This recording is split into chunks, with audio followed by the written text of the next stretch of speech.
Olá, eu sou a Aline Wolff e quero te dar as boas-vindas ao Amar é um Elo. Neste programa você vai ouvir histórias de coragem de quem decidiu priorizar a saúde mental. Histórias de quem atravessou momentos difíceis, como a depressão, o luto, o burnout e a pressão constante por alta performance. Muitas vezes intensificadas pelas cobranças do mundo moderno. São relatos verdadeiros que emocionam e inspiram, porque mostram que é possível buscar equilíbrio e cultivar uma vida mais saudável. Sejam bem-vindos e bem-vindas ao Amar é um Elo, um espaço para lembrar que sentir é humano e cuidar é possível.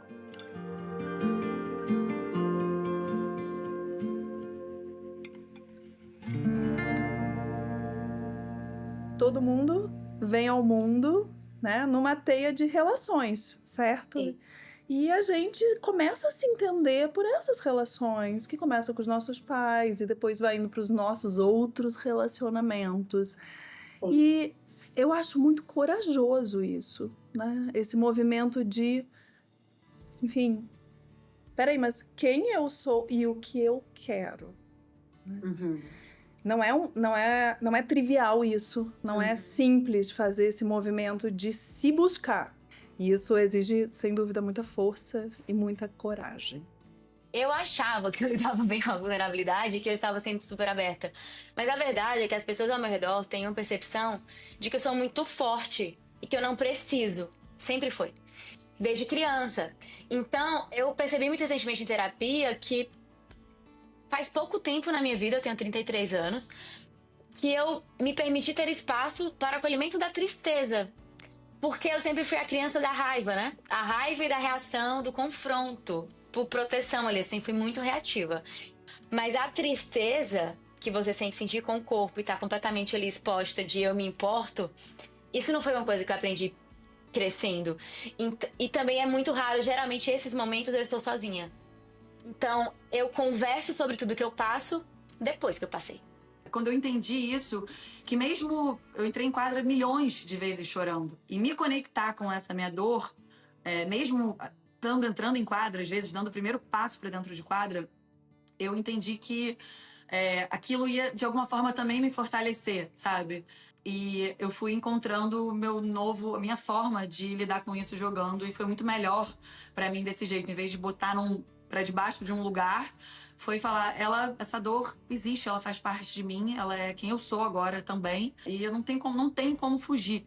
E aí foi muito, na verdade, isso se transformou aos poucos, isso foi me dando muita força.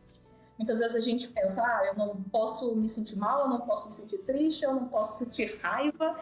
Muito pelo contrário, né? A gente deve sentir cada uma dessas coisas, aprender com esses sentimentos. Muitas vezes algumas coisas, esses momentos mais difíceis, sentimentos mais difíceis, demandam um pouco mais de tempo e de paciência da nossa parte, né? Para a gente poder digerir isso.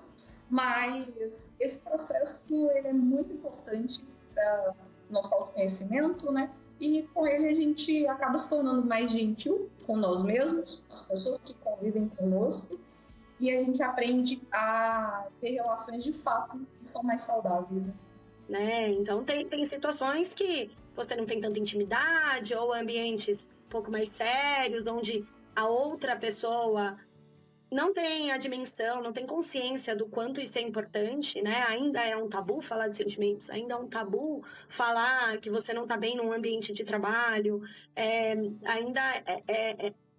tem muitos preconceitos em cima disso. Eu acredito que para algumas pessoas isso deve ser muito difícil dentro das redes delas. A minha percepção é você ter clareza para lidar com as adversidades, né, que vão acontecer ali na sua vida, seja na parte esportiva, parte profissional de trabalho, enfim. Ao mesmo tempo, a forma de cuidar é estar com as pessoas que eu gosto, estar com os meus cachorros, conversando com a minha psicóloga, que é você. Mas para mim é essa parte, porque eu acho que tudo isso fortalece não só o meu corpo, mas também muito a minha mente, justamente para lidar com as partes mais difíceis que eu vou precisar enfrentar em algum momento. Porque a vida é um caos, né? A vida, ela exige rotina, ela exige responsabilidades, você não tem controle das pessoas que passam, das pessoas que convivem com você não consegue definir as questões externas.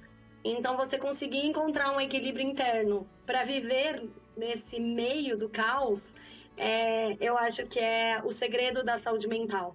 Deixa eu me pegar na mão. Essa foi a frase que veio, assim, né? Saúde mental é, né, tá com contato contigo mesmo, com o que é importante para ti, né? E isso não significa que a vida tá quadradinha, organizadinha, né? Às vezes as pessoas acham que saúde mental tem que estar com a vida perfeita. Eu acho que essa pressão, né, de saber lidar, saber falar, é uma das minhas grandes dificuldades. Eu sou eu sou bem extrovertido, mas ao mesmo tempo eu sou muito fechado para os meus sentimentos, para as coisas que eu sinto. Então, assim, eu tenho muita dificuldade de expor para o outro. Às vezes eu gosto de ficar quieto, eu estou passando por alguma coisa que não tá legal, eu prefiro evitar falar para os outros e viver esse problema sozinho. Eu sei que não é o ideal. Ser verdadeiro com você mesmo, sabe? Não mentir para você, olhar para dentro e se dar o direito de se ouvir, entender o que você está sentindo e procurar pessoas que você confia para compartilhar. Isso eu acho que, com certeza, é uma sorte, eu acho que é uma possibilidade das coisas melhorarem. Então, o primeiro passo, eu acho que óbvio, é você poder ter essa verdade com você. Não esconda de você mesmo esses sentimentos, sabe? Só falar sobre isso vai melhorar. E aí fiquei com vontade de te perguntar, assim, tu tem clareza do que tu quer pra ti? De que vida te representa? Olha, Aline, nem sempre. Eu acho que às vezes eu tenho mais clareza do que eu não quero. O que é muito Que importante já é ótimo. também, né? O que é muito importante também. Às vezes a gente tem essa mania de achar que com 20 e poucos anos, 30 e poucos anos, a gente tem que ter a vida toda resolvida, tudo sob controle. E acaba que quando isso não acontece, gera muita frustração, né? Eu fui fortalecendo minha autoconfiança e minha autoestima pra eu chegar nesse momento do divórcio, porque essa porta eu não conseguiria ter aberto se eu não tivesse lá atrás e visto e várias vezes no momento da separação de afastar, sair de casa, viver esse rompimento, as conversas difíceis, eu sempre lembrava, eu já passei por isso uma vez. Muitas vezes a gente, né, acaba o treinador, proprietário, a gente cuida muito da saúde dos outros, mas às vezes a gente esquece a nossa própria saúde.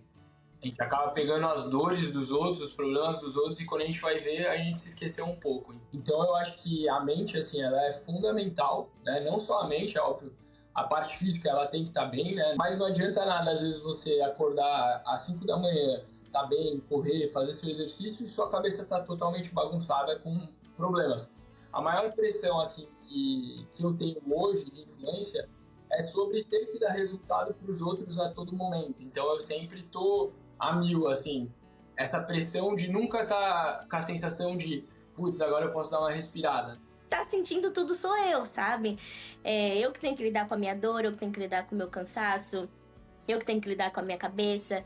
Então, é o que eu falo sempre, né? Você me ensinou muito que eu tenho que lidar com as minhas coisas. Se eu tiver prestando atenção no que os outros estão querendo que eu faça, que eu seja, que aconteça e tudo mais, eu não vou estar focada na pessoa certa. Às vezes, né, uma geração também consegue ajudar a outra, porque todo mundo precisa falar disso, né? Para uns vai ser um pouco mais difícil, porque tem todo esse aprendizado, né, de uma vida toda sobre não dar espaço para falar sobre o que se sente. Eu sei que as coisas não estão bem se eu não tô lidando de maneira ok com os desafios com o meu cotidiano, ou se eu fico com a sensação de sobrecarga, que muitas vezes eu sei que é só uma percepção. Minha vida nem tá... Eu tô com a percepção de sobrecarga e eu não acho que eu tô tão sobrecarregada assim, mas eu estou me sentindo assim. Tem coisas que a gente não quer falar, ou simplesmente não se sente confortável pra contar naquele momento. Então eu escrevia uma cartinha e passava por debaixo da porta tudo que eu tinha sentido, que eu não tinha gostado do treino. Porque às vezes, por ser mais nova, né, a gente não tem aquela coragem ainda. E também por muito respeito, porque às vezes no estresse eu não queria ser desrespeitosa, sabe? Minha mãe me deu muita educação, então eu sempre partia pelo lado que me deixasse mais confortável. Mas eu acho que faz parte do ser humano, eu acho que ninguém vai chegar do nada e te contar tudo que tá sentindo, passar todos os problemas e tudo mais. Assim como em qualquer outro lugar, eu acho que é uma construção de confiança, de lugar seguro, de acreditar e assim se sentir confortável para começar a colocar tudo para fora. É essa coisa da construção das relações, da construção da confiança, da construção de um espaço seguro na relação. E isso não é imediato, né? Isso é convívio, isso é conhecer a história um do outro, né, respeitar o tempo de cada um. Caraca, para de pensar, vamos só viver o que tá rolando agora, assim. Eu tenho certeza que pra mim isso é fundamental para eu estar em paz comigo mesma, assim. Eu preciso, seja onde for, seja quando eu tô em torneio, quando eu tô precisando, sabe, vejo que eu tô um pouco mais acelerada, eu preciso olhar pra mim e me conectar comigo mesma, com o meu tempo, com a minha respiração, sabe? Com agradecer pelas coisas, sabe, mais simples. E eu voltei e falei, eu preciso tomar as rédeas do que eu quero. Independente de onde estou, de onde eu vivo, o que o meu amigo vai achar. E fui construindo, e esse processo também levou meses, e fui construindo um pouco do que eu acreditava, e eu brinco que eu estou nesse processo até hoje.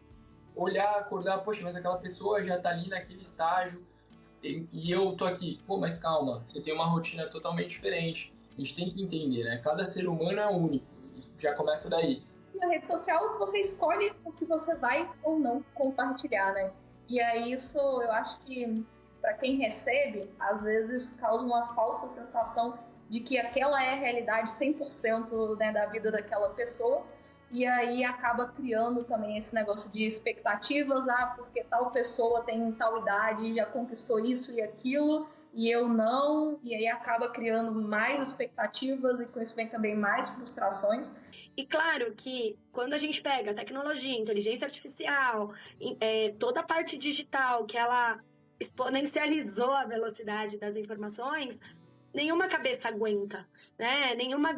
Nenhuma mente processa o número de informações que a gente recebe. E aí acaba virando quase que um vício, né? De quanto mais informação, menos você acha que sabe, mais você quer. E é o que você falou, uma hora a mente pifa. Pra mim é uma coisa que eu preciso ter umas desconexões, assim, sei lá, às vezes tô na praia, eu preciso observar as gaivotas voando e aquilo me faz muito bem.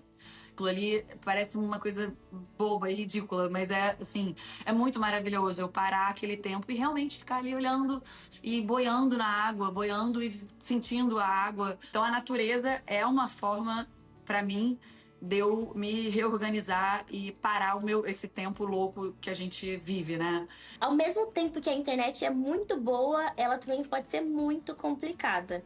Hoje, eu tento sempre privar muito essa parte da minha vida privada. Eu não posto muito a minha família, eu não posto muito os meus cachorros, eu não coloco muito essa parte dos meus amigos, sabe? Tudo mais. Eu compartilho algumas coisas, mas nada com exagero, sabe? Porque é a única parte que eu ainda posso cuidar. Então, pra mim é muito importante. Se você não se disponibiliza para investir nas suas relações, encontrar as pessoas olho no olho, não só digitalmente, e conversar e estar junto, eu acho que isso vai se perdendo.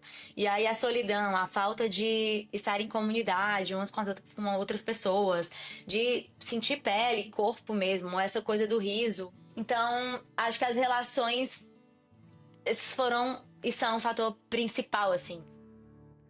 Aqui chegamos ao final da websérie Amar é um Elo. Foi um projeto criado com muito carinho para vocês. Aqui pude reencontrar pessoas que já conheço profundamente, como a Rebeca e a Carol, e também descobrir histórias inspiradoras de coragem e cuidado, como as do Renan, da Lara, da Bia e da Marcela. Quero agradecer a você que dedicou um tempo do seu dia para olhar para dentro e se reconectar consigo. Acredite, esse simples gesto já é um sinal de atenção e cuidado com você. Criar espaços para falar sobre saúde mental é cada vez mais necessário. E essa é a minha missão aqui com o Amar é um Elo. Criar um lugar seguro para conversarmos sobre emoções, autocuidado e os sinais que muitas vezes ignoramos. Espero que essas conversas tenham inspirado você a se respeitar, se fortalecer e cultivar os elos que nutrem a sua mente e o seu coração. Que esse seja apenas o começo de uma conversa que continua dentro de você. Até a próxima!